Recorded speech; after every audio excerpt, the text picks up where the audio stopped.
Hi there. So, for those of you who've been answering the questions I posed in the last two video sessions, I hope that you have found it enlightening. And what I want to do now is to take the information that you've come up with and look at it a little more closely. So, guess what? I have some more questions for you. From the list of the things that make you feel alive and fulfilled, how much time do you actually spend doing these things?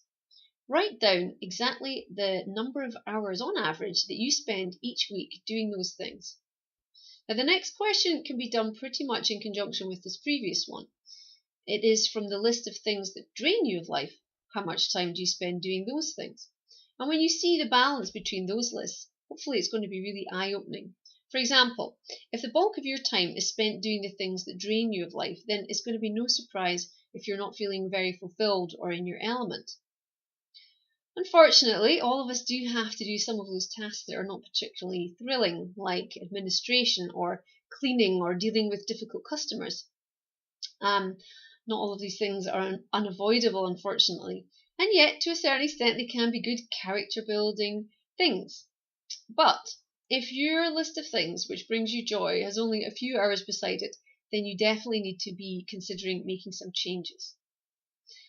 Look closely at how many of the things that drain you of life are actually essential, and how many of these things could be changed or could be dropped. And you don't have to think large scale right now. Just think about making small changes and adjustments.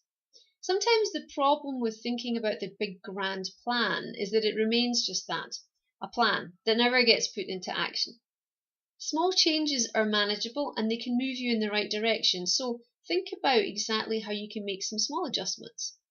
For example, if you look at that list of skills and abilities that I had you write down, what are you actually doing to use those skills and abilities or improve them? Plenty of people have a raw talent, but without adding skill to that talent, they never progress. If you love to sing, have you considered singing lessons or joining a choir or just watching a few YouTube clips that might give you some pointers for improvement? A really effective way of improving on a skill is to connect with other people who share your passion for it. Most of us don't learn in isolation, although we can. But not only does learning within a group context heighten your skill, it also adds the mood improving boost of social contact. It can simply be a lot of fun. At this point, it might be good to also look at that dream ambition list that I had you working on. And think about your current life circumstances and your current responsibilities, and think what might be good to pursue now and what might be for a time in the future. I can't state emphatically enough how important it is to just make some movement in the right direction. Often we tend to think, well, I'll need to give up my job or take a loan, or I need to clear off that debt before I can, say, write my first novel. And guess what? It never happens. What is more likely to get you that first novel written is anything from just simply writing a little bit each day to joining that evening class on creative writing. So I hope you get where I'm coming from. Taking steps is important. Write down a few and commit to doing them. Now, one of my previous questions centered around the issue of what gets you angry or frustrated. Have a look at this list again, and can you identify areas where you could be part of the solution to the problem? Again, don't think that what you have to give is of no worth. A letter to a local politician or a discussion with your local supermarket manager may be a good way for you to get your views across. Maybe you could assist in fundraising or raising awareness concerning the issue. If your anger tends to be more destructive than constructive, can you identify ways to manage this better?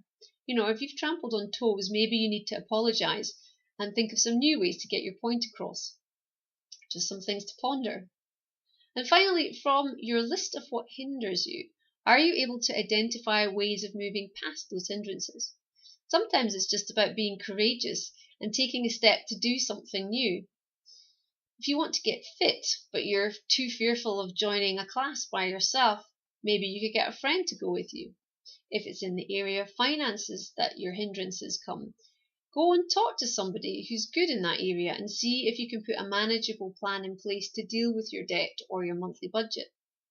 Sometimes I think the things that hinder us can seem like huge walls that we'll never get past, And oftentimes we just don't talk about them.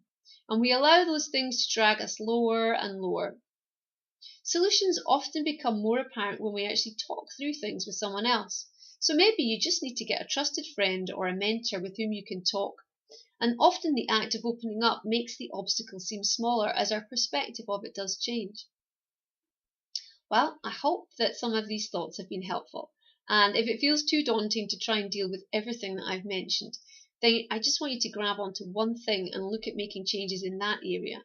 You might be surprised how good you feel when you implement just that one new thing. Okay, so remember, you can break out of an ill-fitting mold and be brilliant. So why not make that start today?